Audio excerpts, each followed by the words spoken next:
4.2, exponential functions. So today we're going to deal with exponentials. Basically a base raised to some power. And I want us to remember that a to the m over n is equal to the nth root of a to the m, or the nth root of a to the m. So I just want to make sure that we keep that in mind.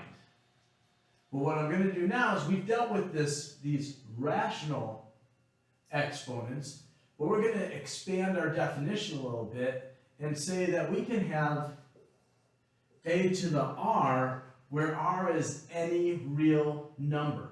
So now we're not going to require it to be rational. It could be irrational.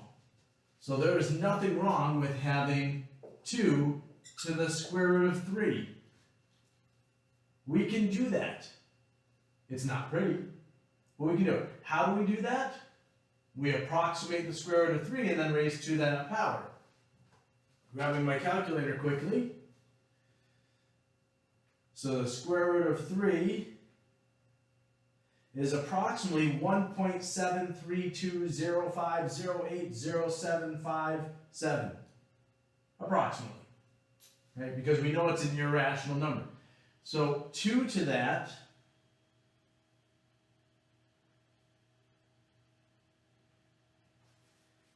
is approximately 3.321997085549. So that's approximately equal to 3.32. So we can now deal with these irrational exponents. Well, why do we care about doing that? Why do we want to go to real? Wasn't it enough to deal with this? Well, first of all, you could end up with something like this. But secondly, some of the things that we're going to cover in this, we'll find that having an irrational exponent really isn't a problem. In fact, it's something that's relatively easy to work with as we start to apply these different things. So to get this out of the way, put my calculator away here. Now I do want to point out that all of the properties of exponents that we dealt with previously still hold for this expanded definition. So the power rules, the product rules, the quotient rules, all of these things still work out the same. So we continue doing that. But there's a few things I want to add, and I have my sheet of paper here to help me make sure that I state all of these. So for any real number a, where a is greater than 0 and not equal to 1. Greater than 0, not equal to 1. Reason we don't let it be equal to 1 is because this is going to be the base, and 1 raised to any power is going to be 1. So it's kind of a moot point at that. So if we have a greater than 0 and not equal to 1, following statements are true. A to the x is a unique real number for all real numbers x. So a to the x is a unique real number for all real numbers x. Change x, you get a different value for a to the x. Again, remember we said that a could not be equal to 1. And it had to be greater than 0, so we don't run into the replication. If we allowed a to be less than 0, then negative 2 squared and 2 squared would come out the same. But we're requiring this to be greater than 0. Also, 0 to any power would be 0. So that's why we have those restrictions on there. 2. A to the b is equal to a to the c if and only if. If and only if b is equal to c. So if I have the same base raised to powers and I set them equal to each other, then those powers must be equal. And if I've got equal powers and they're set equal to each other, then the bases must be equal. If a is greater than 1 and m is less than n, then a to the m is less than a to the n. Let me put a then there.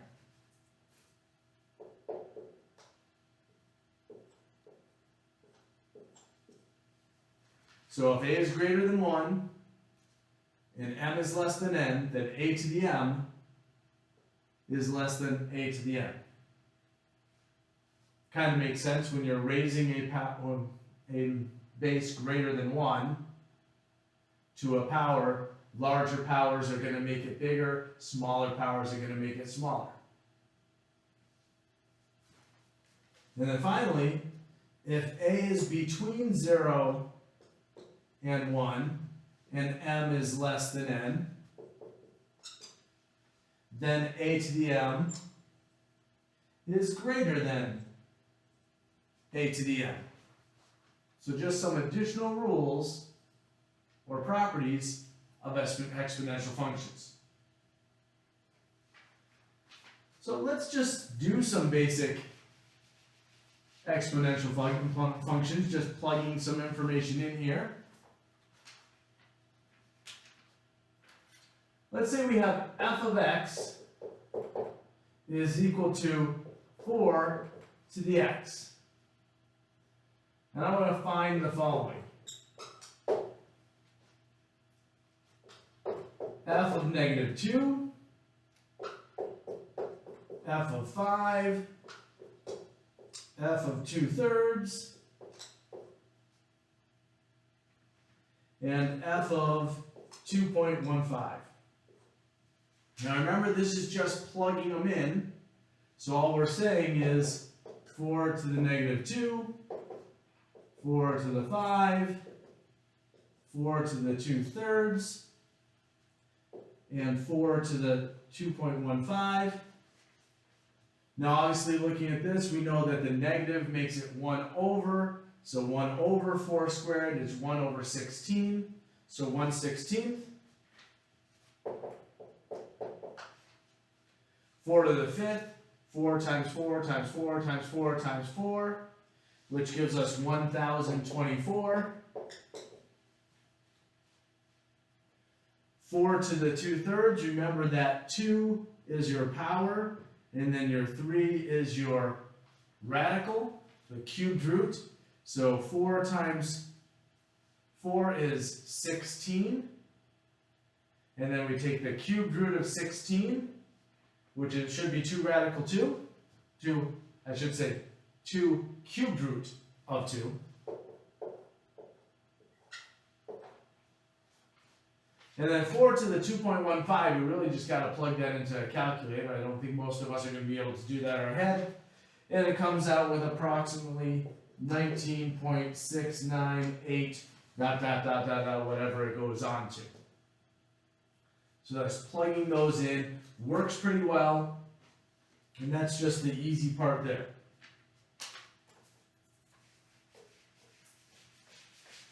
So this is just talking about exponentials a little bit, but now let's define the exponential function. The exponential function is f of x is equal to a to the x. So we plug a constant in and the variable is the exponent. And when we're dealing with that, it has some very specific things that it follows. And I do have a note in here. Note a not equal to 1, since f of x is equal to 1 to the x is 1 is a constant. So as I stated earlier, so I'm just going to put that up here. A not equal to 1. Pretty straightforward. Because otherwise, 0 should not be equal to 1 either, right? Sorry, 0 should not be equal to 1. A should not be equal to 0 either, because 0 to any power is going to give you 1, except 0 to the 0, which is going to create a discontinuity. Okay? So we have that.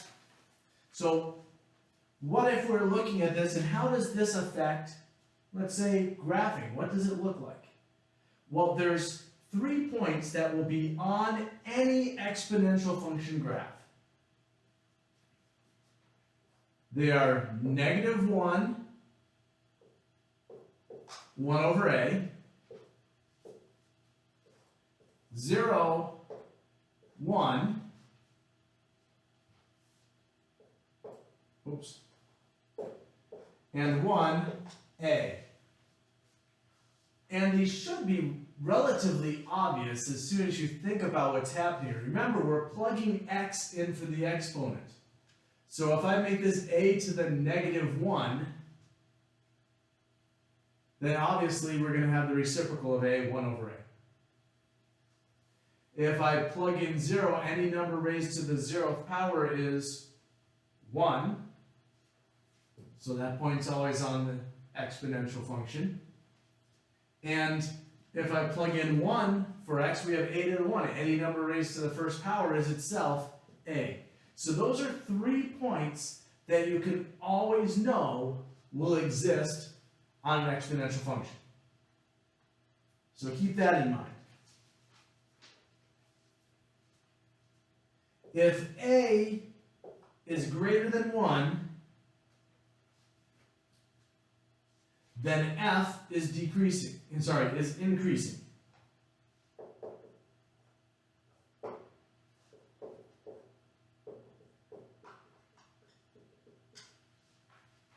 So if our base is greater than 1, then it's going to be an exponential growth.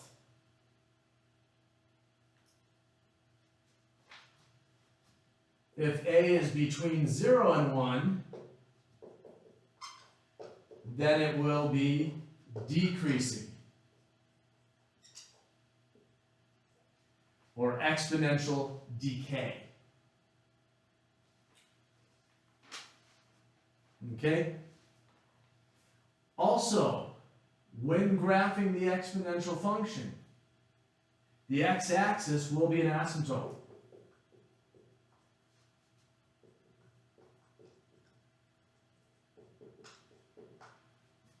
And I should point out, all of this is based on a to the x, right? That base function. Just like we were dealing with other base functions previously, such as x squared, the squaring function. Obviously, the asymptote will shift if we do a vertical shift of this function, adding or subtracting a value afterwards. These values for these 3 points would shift if we do a horizontal shift, or if we do a vertical shift, or if we stretch it or shrink it, or whatever the case may be. So this is for the base function. That's what we're referring to.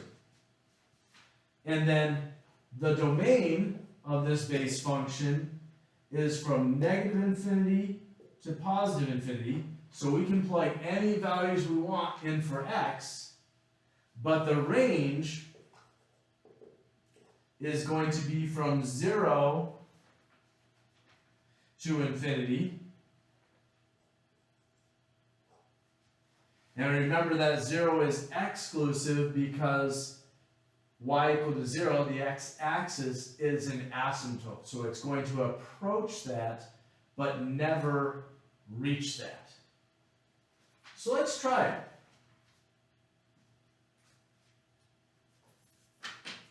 Let's switch to one of my red markers here.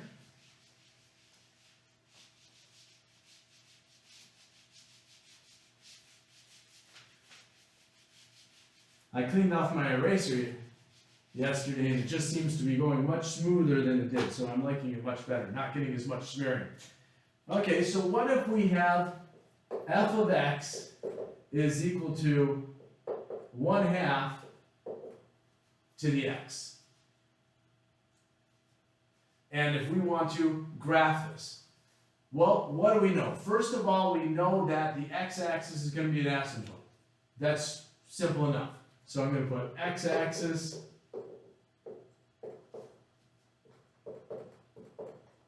is an asymptote. Second thing we know is that when x is equal to negative 1, y is going to be the reciprocal of that base, so the reciprocal of 1/2 is 2. So negative 1, 2 is a point on this graph. When x is equal to 0, y is equal to 1. And when x is equal to 1, then y is equal to 1/2. We can also note that since a is between 0 and 1, that this is going to be decreasing. So those are things that we can pull right out of this without even doing any real work.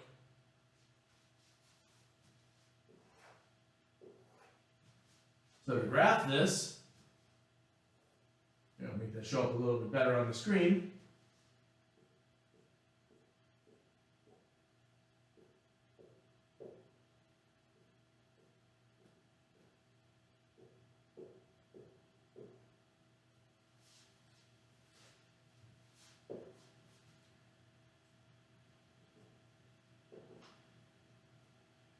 And I remind you again, always number your axes. I'm going to give myself just a little bit more here so I can get up to 4. So there we go. So I numbered my axes. So let's plot it. Negative 1, 2. Negative 1, 2. 0, 1. 1, 1/2. And we said it was decreasing, so what's going to happen is it's going to come through here, curve, and it's going to approach the x-axis but never touch it, and go up towards positive infinity as x approaches negative infinity. And that's the graph of f of x equal to 1/2 to the x, the exponential function with a base 1/2. That wasn't so painful. And we can do that with any number of bases. It doesn't matter. If I put a if I put a number greater than 1, so if I modify this and say, okay, so what happens if I make this 3? Well, if I make that 3, then this becomes 1/3. And this becomes 3. It's now increasing.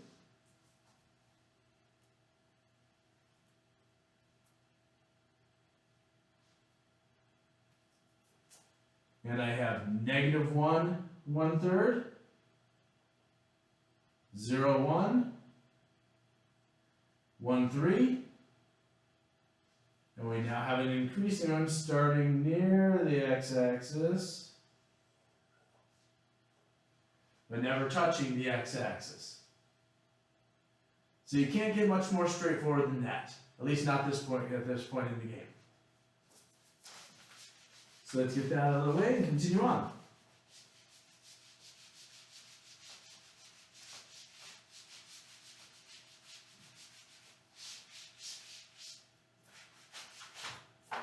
Okay.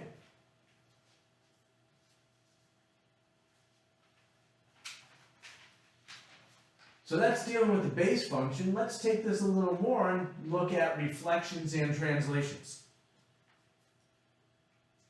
Let's do f of x is equal to negative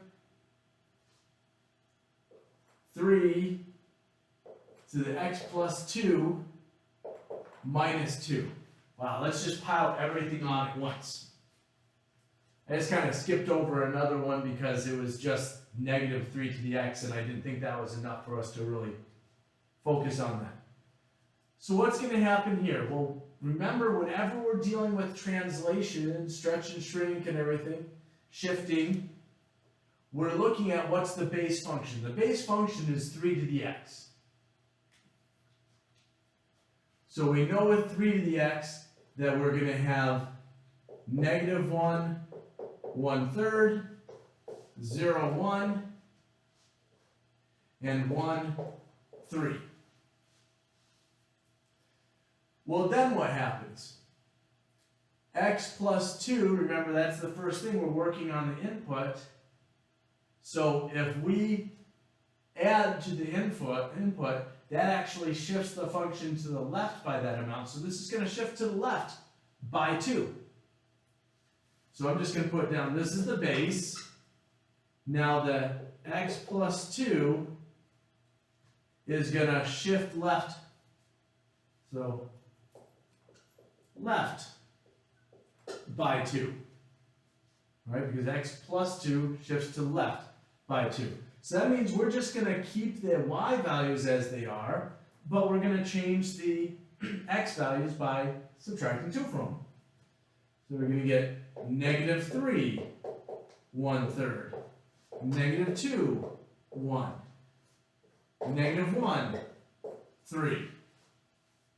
Now that we've done that, we're going to negate. That's going to reflect it over the x-axis. So that just means that the y values are going to change sign. So this -3, I'm just putting that there so we know what it's referring to, that's going to reflect. I'm just going to put the arrows up and down. So it's just going to reflect it over the x-axis. So we're going to have the x values are going to stay the same, but the y values are just going to get negated. So -3, -1/3, -2, -1, -1, -3. Okay? And notice nothing we've done thus far has affected the x-axis as being an asymptote. Because this just shifted us left and right, that flipped it over that x-axis, so now we're just below it rather than sitting above it. So the last thing is this -2, which is a vertical shift down by 2.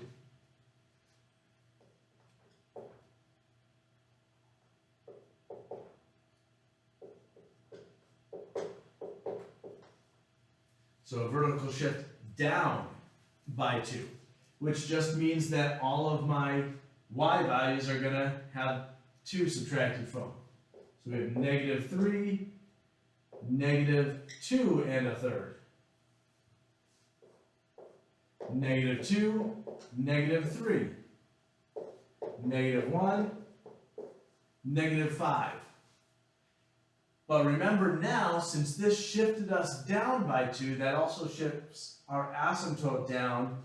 So now, y equal to -2 is the asymptote. So y equal to -2.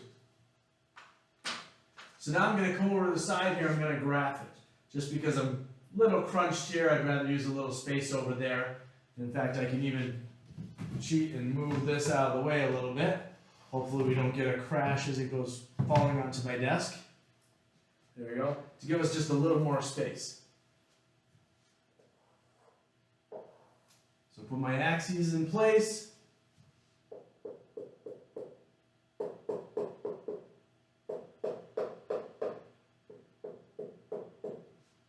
Two, 4, -2, -4, 2, 4, -2, -4. So I got my axes in place.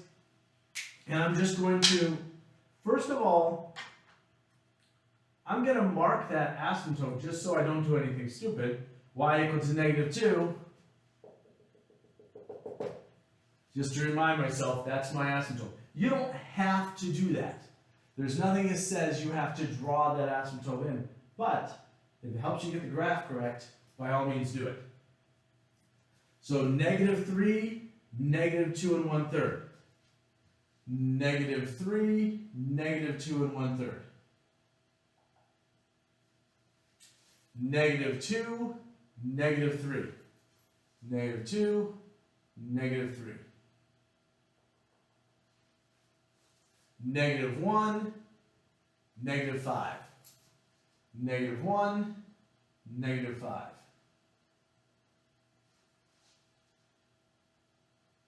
So it's never gonna touch the line y equal to -2. It's gonna do that. It's gonna come down. and we have more or less our exponential function f of x equal to negative 3 to the x plus 2 minus 2. Don't believe me? Graph it on your calculator, or go to desmos.com or any other graphing utility, and you'll see they'll have a better curve than I do, but that's pretty much what it's going to turn out to be.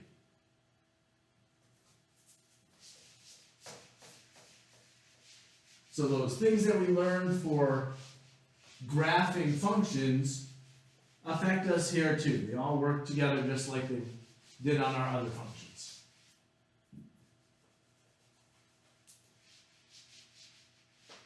Hit the icky spot that never gets used.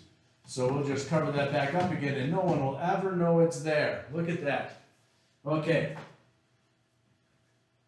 So continuing on, let's deal with exponential equations and solving them. So if you remember, we said that a to the m, if a to the m is equal to a to the n, then m is equal to n, right? So we can use that to solve some exponential equations. So let's start out with something relatively simple and say 5 to the x is equal to 1 over 125. Now you may look at that and go, oh my goodness, what are you talking about? 5 to the x, how do I get x by itself? That would be the biggest concern at this point, is how do we get x by itself? It's one thing if you can divide or you can multiply. Well, how do I do that? Well, one way I can do it is I can use logarithms, which we haven't even spoken about yet. So probably not a good idea to use logarithms. But what else can I do? Well, if I can get the same base, sorry, that was kind of bugging me. If I can get the same base, then I can just set the exponents equal to each other. Well, I look at 1 over 125 and I go, wait, 125 is 5 cubed. So I can say that 5 to the x is equal to 1 over 5 cubed. Right? 5 times 5 is 25, times 5 is 125. Well, 1 over 5 cubed, 5 to the x is equal to 5 to the negative 3, right? To change from the denominator to the numerator, we just need to negate that exponent in the denominator. So 5 to the negative 3. Well, now I have 5 to the x is equal to 5 to the negative 3. The bases are the same, so by definition, x is equal to negative 3. And we were just able to solve this exponential equation. Let's try another one. All we want to do is get the same base, and then we can get rid of the bases and just focus on the exponents. I was going to do another one on that, but I have the wrong sheet of paper. Here we go. 3 to the x plus 1 is equal to 9 to the x minus 3. Okay? So now we have 3 to the x plus 1 equal to 9 to the x minus 3. And we may look at that and go, well, wait a second, how do we do that? Well, 3, 9, can we rewrite 9 as an exponential with 3 as the base? And yes, of course we can. We can say 3 to the x plus 1 is equal to 3 squared to the x minus 3. Well, that works.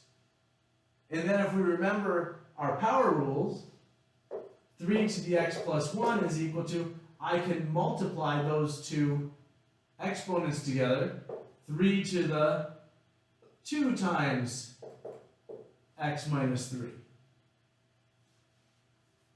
Now that I've done that, I have the same base, so I can just say x plus 1 is equal to 2 times x minus 3. Distribute the 2 throughout, so x plus 1 is equal to 2x minus 6. Get the x's on the same side, so I'm going to subtract x from both sides, and I'm going to add 6 to both sides. So 2x minus x gives me x, and then 1 plus 6 gives me 7. Don't believe me? 7 plus 1 is 8. 7 times 2 is 14, minus 6 is 8. So there we go. If we can get it to the same base, then eliminate the bases and deal with just the exponents. It's kind of like when we were dealing with rational equations, and we said if we can get it to the same denominator, then we can eliminate the denominators and just get it to a simplified function. Same idea here. If we can get it to the same base, eliminate the base, and we're just dealing with what was the power. Let's do another one.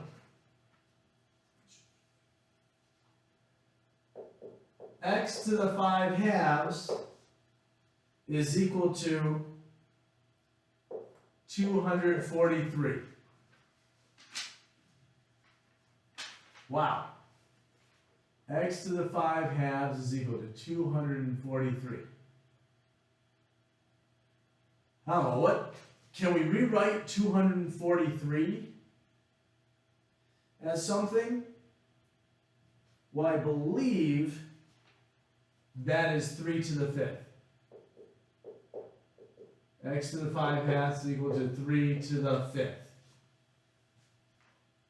3 times 3 is 9, times 3 is 27, times 3 is 81, times 3 is 243. Okay, so that's 3 to the 5th. Well, that's pretty good. So we got 3 to the 5th, so we've got x to the 5 over 2 is equal to 3 to the 5th.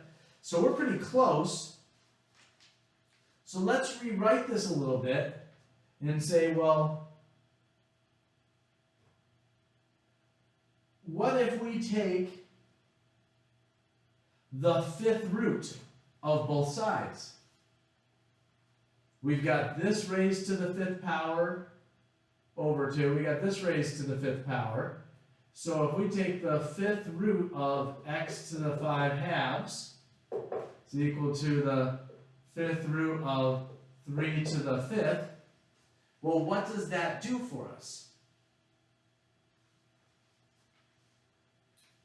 Well, it looks to me like it's going to cancel out those 5s, right? So I get rid of this. That's going to cancel out the 5th, leaving me with x to the 1/2. And on this side, it's going to cancel out that 5th, leaving me with 3. Now, you may be a little confused with that and saying, well, why didn't I have to do anything with this 5 here, with this 2, we do this 2? But remember, this is canceling out that power. This is actually x to the 1/2. Let me just think that. Remember, x to the 5 halves is equal to x to the 1/2 to the 5th. That's why I can cancel that out, because then that cancels out, leaving me x to the 1/2. And this cancels out, leaving me 3. So now what do I do? Well, what's x to the 1/2? Well, that's the square root. And that is a horrible square root. I don't know what happened with that. That's the square root of x is equal to 3.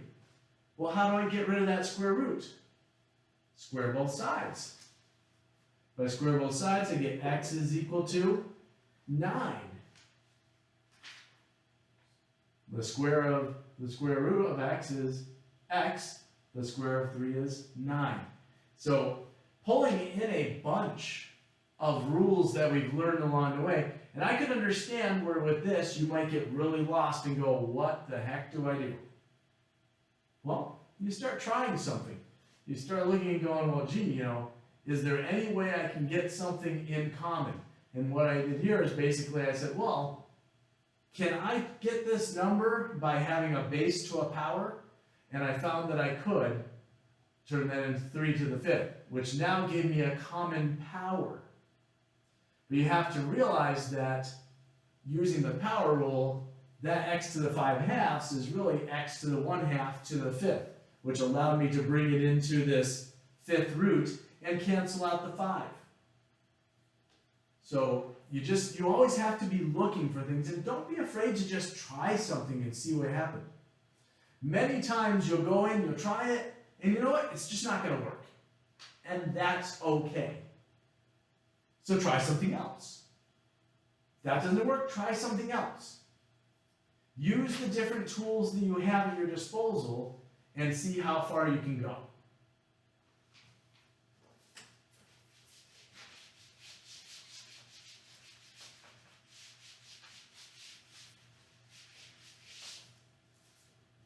Now, without going into the background of this, of how the different formulas come to be, I am going to share an application that uses exponents.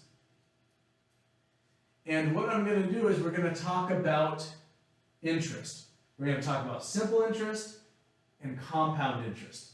Simple interest, well, I can say simple interest is I is equal to PRT, where I is the interest, P is the principal, R is the annual interest rate as a decimal, and T is the time in years. So future value, A is the future value, is equal to the principal plus the interest, which is equal to the principal plus PRT, which is equal to P times 1 plus RT. So just giving you that. So the future interest, future value formula is A is equal to P times 1 plus RT. That's simple interest.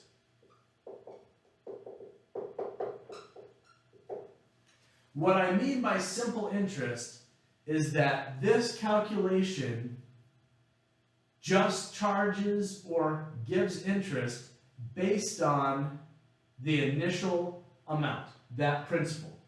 It does not take into account any interest that is accrued along the way. So this is a start, and that's simple interest. But in reality, interest usually compounds. So we're going to talk about compounding annually, which means that it compounds 1 time per year. Now we could go from this, and we could show that if you do this, and then the next year you do this, but you take into account the interest as part of the principal, and you keep going through that process, that's what's going to happen is you're going to get this following formula, which is A is equal to P times 1 plus R to the T. And if you want, you can look this up on the internet and see where this comes from. Or you can try it yourself. Just go, okay, first year I have P times 1 plus RT. The second year I have P plus R. Well, it's not, sorry, not P plus R, P plus that. Let me restate that. You have this A value, whatever it turned out to be. The P plus I is what I keep wanting to say. But you have this A, so you use that as the principal. And then you do it. But you can use this formula, say, so the first year you say P is P. The second year you say P is P times 1 plus RT. The third year you say, the next year you say that P is equal to P times 1 plus RT times 1. So you keep adding it in there, and you'll see that it gives us this formula. So that's interest compounding annually. But we go even further than that, is we go to interest compounding n times per year. So n times, so a set number of times. And that can be monthly, in which case n is 12. Annually is one time, so n equal to 1. Weekly, n equal to 52. Quarterly, n equal to 4. Biannually, n equal to 2. Or even daily, which, believe it or not, is n equal to 360. When dealing with compound interest n times per year, daily is taken to be 360 because they count for 30-day months and 12 of those 30-day months. Don't ask me why. Probably because initially it was much easier to do that before the advent of handheld calculators that made it much easier and computers that would allow them to do it. So they just said each month is going to count as 30 days, even though we know that months have anywhere from 28 to 31 days.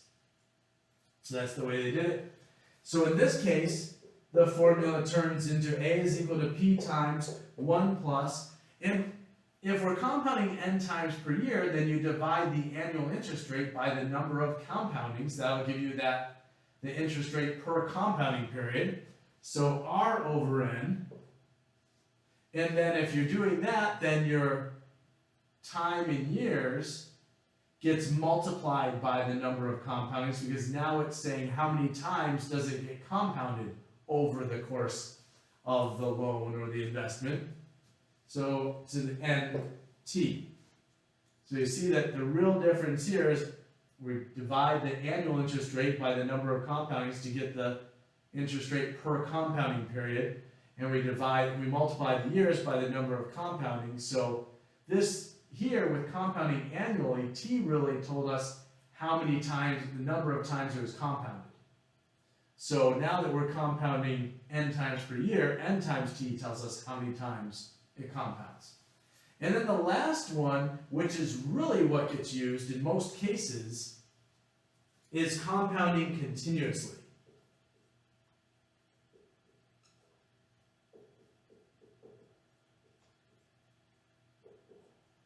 And in that case, A is equal to P times E to the RT. And you may be asking, what is E? Okay, E is the Euler constant.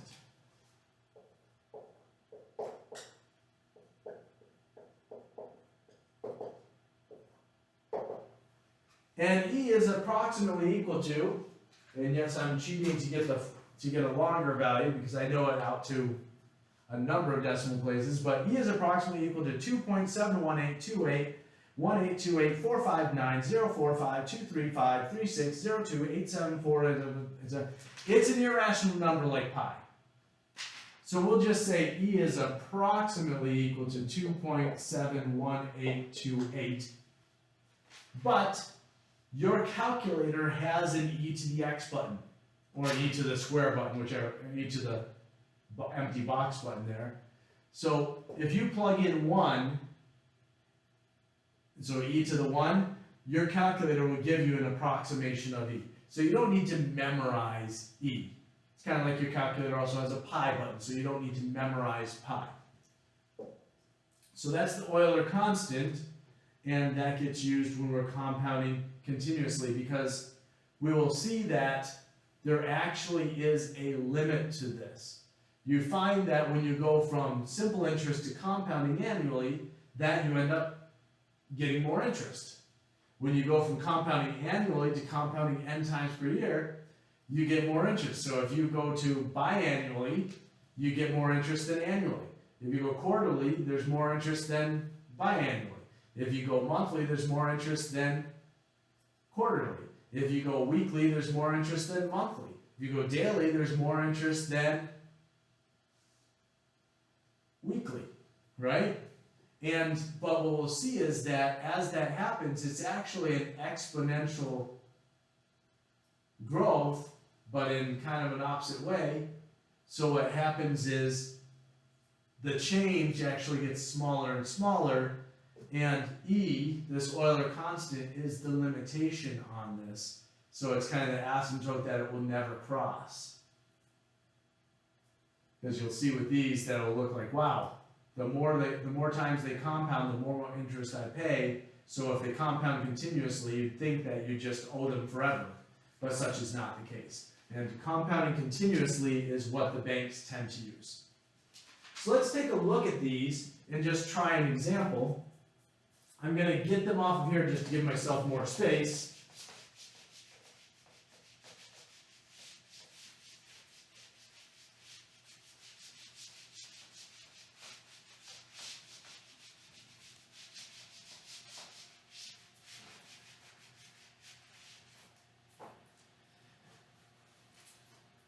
So I invest $32,000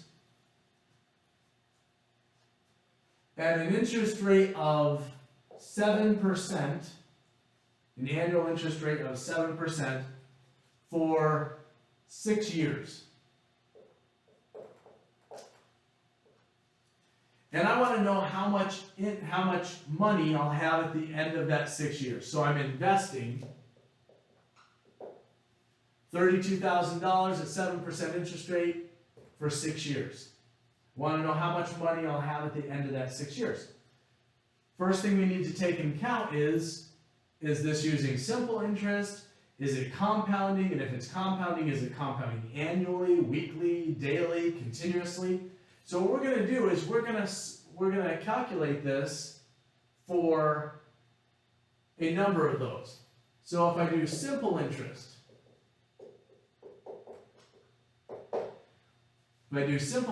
then our future value is going to be equal to the principal, 32,000, times 1 plus r, our interest rate as a decimal, 0.07, times t, which is 6. I'm going to grab my calculator so I can do that calculation. So 32,000. And it doesn't hurt to go along and do this with me to make sure you get the same thing. Remember order of operations, 0.07 times 6, then add 1, then multiply it by 32,000. So 0.07 times 6 gives me 0.42, plus 1 gives me 1.42, times 32,000 gives me 45,440. Wow, that's pretty good.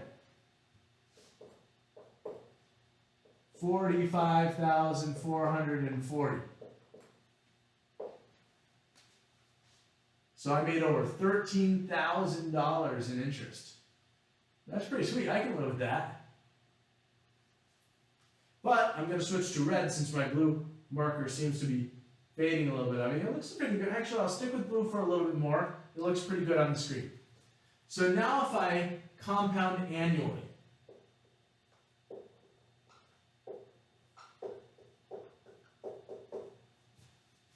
so A is equal to P, 32,000, times 1 plus R, 0.07, raised to the T, so raised to the 6. So again, order of operations, add, then raise it to the power, then multiply by 32,000. So we get 32,000.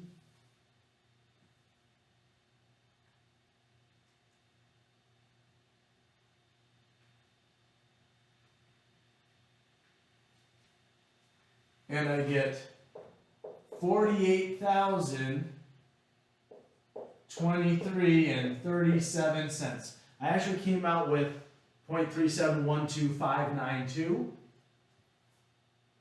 So I rounded to the nearest penny because I've never been paid anything less than a penny unless I was paid nothing. So you never get paid a half penny, a quarter of a penny, or anything of that sort.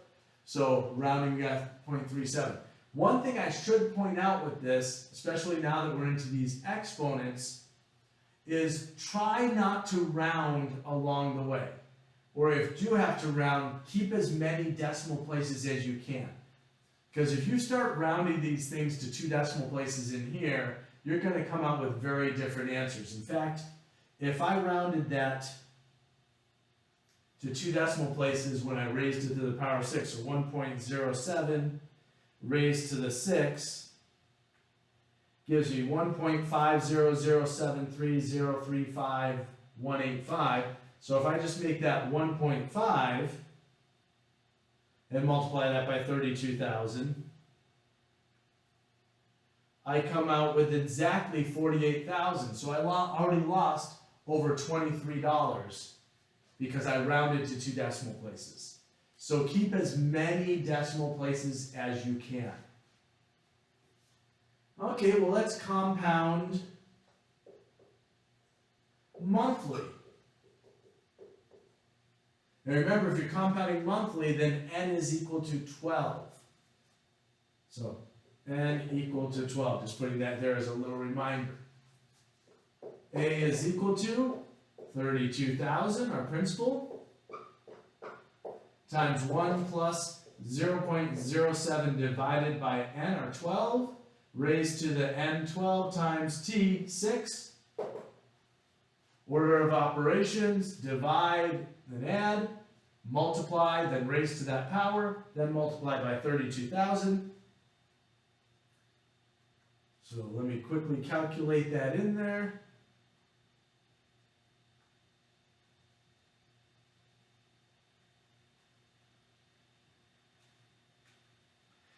And I come out with $48,643.38. So we're up by $620 by compounding monthly. We're up by a little less than $3,000 when we went to compounding period. We're now up another $620. Well, what if I compound weekly?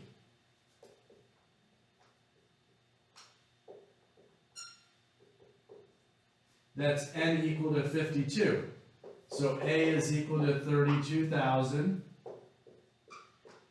times 1 plus 0.07 divided by 52 raised to the 52 times 6.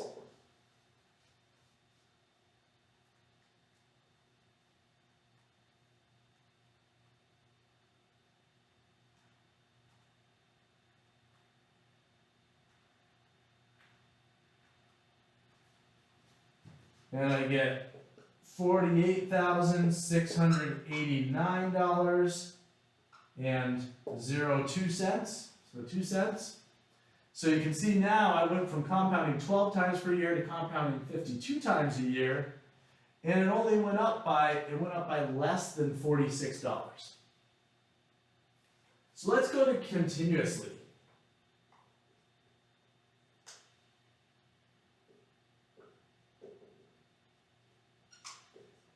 Compounding continuously, A is equal to, we start with 32,000 times E to the R, 0.07 times T, which is 6.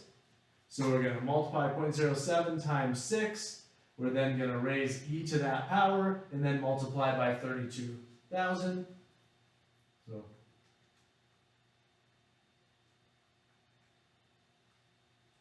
find my E button, there we go. And we get, by compounding continuously, we get 48,702.77. So by going to compounding continuously, we gained 13 plus less than $14. Well, we can see it's a huge change over compounding, well, I should say over simple interest where we're not even compounding. But you can see that we made some big changes, and as we went further up, there was this limit that it doesn't go beyond. It scares you when you go from here to here and you say, wow, that's almost a $3,000 thing. And then you go to these other ones and you realize that was the big jump. Going from simple interest to compounding makes a huge difference. Then going from compounding one time per year to compounding continuously, that didn't even make us a total of $700 over the course of 6 years.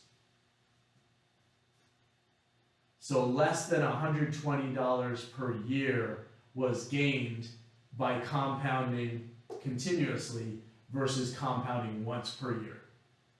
But it does show the power of compound interest, and that's why they say use interest to your advantage. If you're going to invest early, or if you're going to put money into savings or whatever the case may be, so you're preparing for retirement, let compound interest work for you. You put the money in now, and every year it can be, you gain interest. That interest can now be working for you the next year, and the next year, and the next year. And so starting very early gives more time for your interest to be making you more money.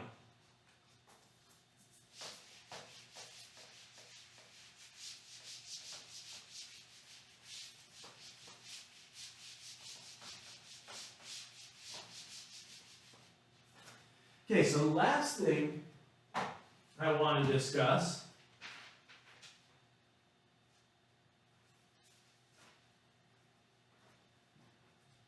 is exponential models. So an exponential model. And so I'm just going to say, in a situation involving growth or decay of a quantity, the amount or number present at time t can often be determined by a model in a function in the form y equal to y sub 0 times e to the kt. So y is the amount at the current time, and you can see that marker is dying. Y sub 0, we many times use a subscript of 0 to say the initial value, so that was the starting value, times e to the kt. And if we look at that, with continuous compounding, isn't that what we did? The future value is equal to the present value times e to the number of compoundings per year times the number of years. Where k is your growth constant and t is your time. So initial value, growth constant, time, future value. Okay? So let's do an example with this. And this example deals with mice. So we've got an example. 2 months ago you had 3 mice, you now have 18. Assuming the growth continues like that, what is the k value? How many mice 2 months from now, and how many mice 1 year from now? So let's look at that. I'm not going to use that blue marker because it wasn't working well. So we can start with our formula, y is equal to y sub 0 e to the kt. Now we know that we start, so what did we have there? I said 2 months ago, so we'll put that over here. 2 months ago, you had 3 mice. So y sub 0 is equal to 3. Right now, at t equal to 2 months, y is equal to 18 mice. Because 2 months ago you had 3 mice, now you have 18. So what can we plug into here? Well, we know this is 18 is equal to 3 times e to the k, and t is 2. So we want to solve this for k. So divide both sides by 3, 6 is equal to e to the k2, k times 2. So we don't know what e is or anything, but we do, and I'm kind of going to cheat with this a little bit because I wouldn't have you start at this point. I would probably give you the constant, but I can take the natural log of both sides. And we'll talk about natural logs in the next section, so sorry about that. natural log of 6 is equal to the natural log of e to the, I'm going to put 2k just to make it easier to write. And what that does is that'll give it, so this will actually cancel out, so the natural log of 6 is equal to 2k. Like I said, we'll talk about that in the future. So k is equal to the natural log of 6 divided by 2, which you do have a natural log button on your calculator, and we get k is equal to 0.9. So we determined the growth constant. So now the questions that it asks, and I'm just going to get this out of the way so we can plug back in and have space. We were asked how many mice 2 months from now?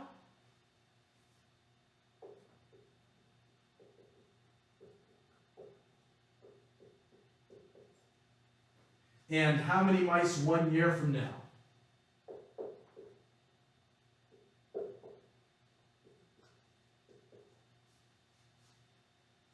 Well, if we're dealing with 2 months from now, then we're starting with 18, because right now we have 18. Remember, 3 was 2 months ago.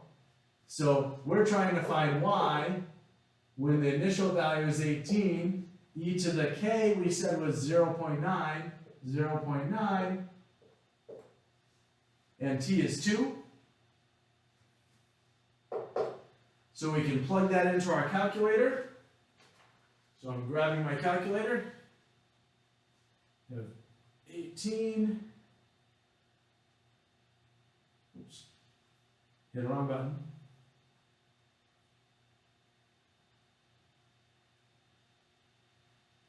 And I get y is equal to 108.89 ...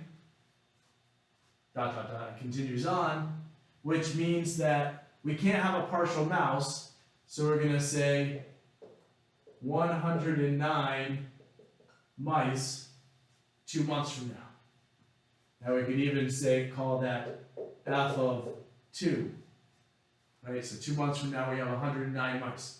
Well, what about 1 year from now? Y is equal to, we're starting with 18. E to the 0.9 times, well, 1 year from now is 12 months. 12 months. So f of 12 is equal to, and we can plug it in again.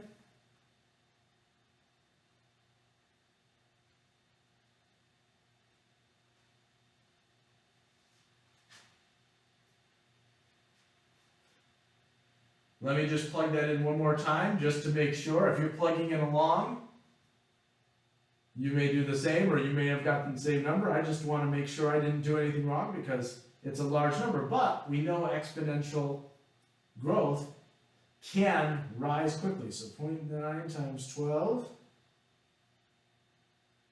e to that, 18 times. Yes, even knowing this, that I've seen this before, that kind of throws me off. So that's 882,374.42. So you're talking 882,374.42, which is approximately 882,374 mice. So think about that. We started with 3 mice 2 months ago, and now 14 months later than that, we have over 750,000 mice. 882,374. So when you want to talk about infestation, that's what we're talking about. And you can look at this as when we're finishing up a time where we've been dealing with this COVID-19 crisis. And this is the type of modeling that was done initially to talk about the growth of the pandemic. And they looked at it and said, okay, we had this many cases at this point, and then this much time later we had that many cases. So you know time, you know what you started with and where you were after a certain period of time. They find a growth constant. Now, by finding that growth constant, they can say, okay, well, what's it going to look like in a month, in 2 months, in a year? And that's what they did. But then they talked about flattening the curve. And if you think about our exponentials, we have something that looks like that. Well, what they were saying was that if we can slow down, because this is unimpeded growth. So if we can do something to slow down this growth, then we can go from a curve like that to maybe a curve like that. And you may wonder, well, what good does that do? You're still going to get there, it's just going to take longer. And the purpose behind this quote-unquote flattening the curve wasn't to stop the cases, it was to slow it down to give time for intervention. So we could then flatten or even decrease the amount of cases. So it was by slowing it down, impeding the growth, changing the growth constant, it gave more time to come up with vaccines and come up with methods to combat it so that it never reached up there. We were able to block its growth and hopefully decrease the levels. So that finishes up 4.2 exponential functions.